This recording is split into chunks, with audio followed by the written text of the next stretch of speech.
I think one of my biggest influences was uh, it was this, the guy showed me a book about Charles White, but I was actually looking at the comics. See, in Ohio, in our newspaper, the Tribune, we had just a section strictly for comics.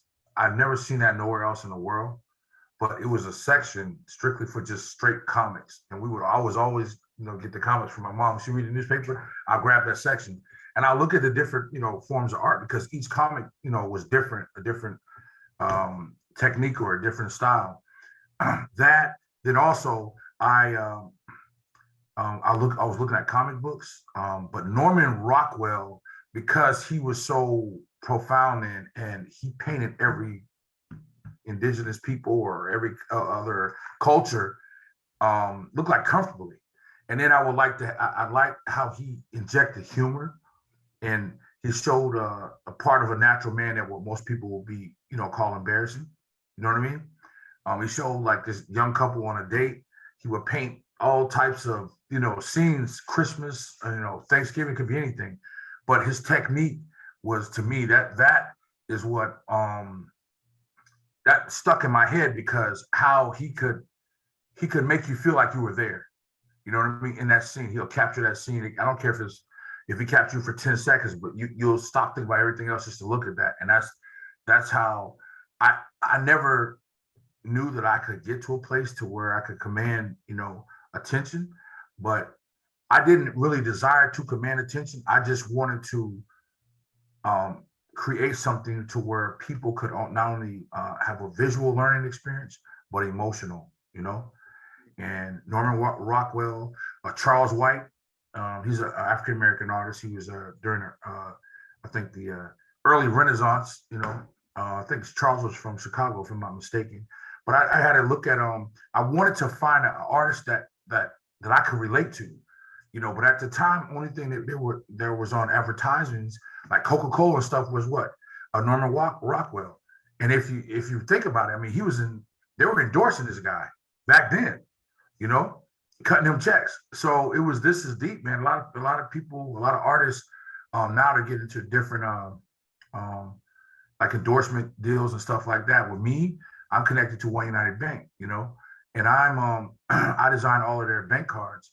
And for the first time in history, a bank has actually put a black face on a Visa card, and we've done that 5, 6, 7 times.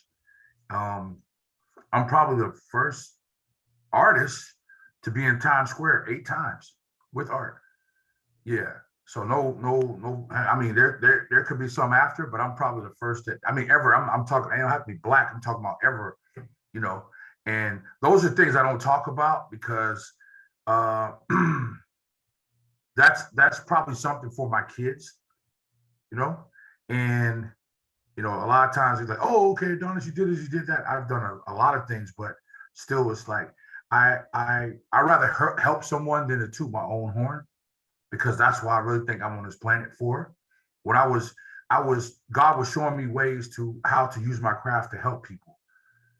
That's the thing. And I know a lot of artists are jumping in the game now or they're here for fame and fortune, but I'm here to tell them that for my whole development, as far as me being self-taught, I've learned throughout the years that an artist, first of all, he takes care of his community. An artist takes care of his family first. Artists have something to look up to, whether it's God or whatever. I look up to God, but there's a higher power and a higher being that they humble themselves to. And when you get leadership, spiritual leadership like that, it shows up in your work. It comes out in your lifestyle, and it comes out. It's more genuine than forced. I don't have to put paint on my clothes or paint on my pants to let everybody know I'm an artist. Walk around and act weird. I don't have to do that. I don't have to play weird music coming in wearing a crazy hat, with a beret with the apron on for people I'm 6'7", you know what I mean? 325 pounds. I don't have to. People, when they look at me, they don't even know I'm an artist. A lot of times I would go to shows and people ask me, "Can I help you, sir?" I was like, "Yes, I'm Addonis Parker." So that, being self-taught and also having an image to where you don't look like, a stereotypical artist, even let alone an African American artist. it's a lot of things, man, a lot of issues that I had to being self-taught, I had to fight against for the simple fact that there were certain things that they would teach in school, and God was showing me I didn't know the names of it, like foreshortening, you know what I mean?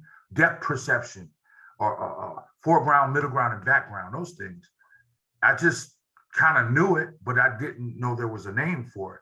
And then a lot of people would I had people giving me pointers, and there was also people that really wasn't so nice.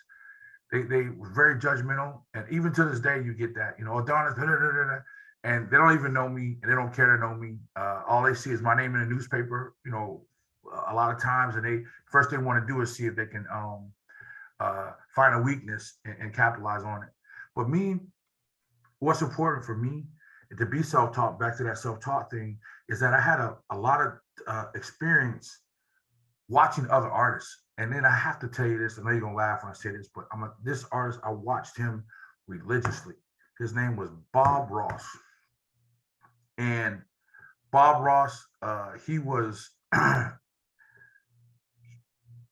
he just, he talked to you, made you feel comfortable that even if you made a mistake, it wasn't really a mistake. You know, in art, you can't, those are, I forgot what he called them, those, you know, what he would say about mistakes, but he was, he made me, because I dealt with him directly, but he never seen my face, never knew me. And I found out later, I was born October the 30th. I think he was born October 29th or something like that. So we already had a connection to October thing, but still, he, even though he never met me, never knew me, he helped me to develop certain things about landscaping and stuff like that, and how I watched him, because he made me feel comfortable about making mistakes. You know what I mean? And he didn't even know he was teaching me. So he influenced me a lot. And then I got to know a few for the Renaissance artists, the African American artists that like Ernie Barnes back in, I think it was 08 or 09. I was supposed to, right before he passed, he and I and Louis Delsart and Charles Mills. Louis Delsart was from Harlem. Charles Mills was the last of the Renaissance artists. And he moved down here, and he and Louis were friends. And Louis taught at Morris Brown. That's the college I went to, but he left Morris Brown and went to Morehouse, was teaching there. But those two guys have been in my ear for a few years. And I got to meet them, you know what I'm saying? And I could get, you know, talk to them on the phone. So those people that at that time being self-taught, I developed a style to where I was getting information, not only from the old heads, the quote unquote, what they call them, but from people that they were still from the past, but they were elders in the game. And I could call them and get them on the phone. Mr. Louis Delsart, he passed last year. Charles Mills passed, if I'm not mistaken, probably 6 or 7 years ago. So yeah, man, it's just those were very special to me, but they allowed me to be myself, and they knew I was underdeveloped, quote unquote, but they knew that I was smart enough to go get lessons, or to listen, you know, to people like maybe like yourself. You and I can have a conversation about styles and rendering and stuff like that. Man, I eat everything. Whatever you put in for, and before me, I'm going to dissect it. I'm going to take what I need, and that's it. So it's like, oh, you're copying. No, I'm not copying. You're teaching me a technique or a lesson. I'm listening to you. My whole style is me being Adonis, yes, but still being on a level to where I can respect other artists. You know what I mean? But still respect what they. Maybe it's like it could be a dot on the eyelash. It's something I've been looking for years. You know what I mean? And that artist did it. And I was like, oh, okay, that's what I'm missing. That's why my eyes aren't, you know, when I paint my eyes, that's the problem I'm having, because I want them to look more 3D, you know? And it's just that little dot. And that's how it works. So each year God was teaching me something different. And I'll sit there and watch. But you gotta humble yourself, be humble, because you'll never make it, you know, I'm this and I'm that, I'm greater than this. And if you're striving to be number one, and you're striving to be the king, and you're striving to be the big money guy, art is a wrong business, because you have to have faith. This is a sacrificial road. And if you don't have faith in yourself and respect the higher being, you'll never make it, because art comes from within out. And people that look at the fame and the fortune, they look at the finished product, they look on the outward appearance, but they never knew that guy or that woman's road, how they got there. So there's a lot of people wake up sometimes and they want to say, oh, I feel like I'm an artist today. It doesn't work like that.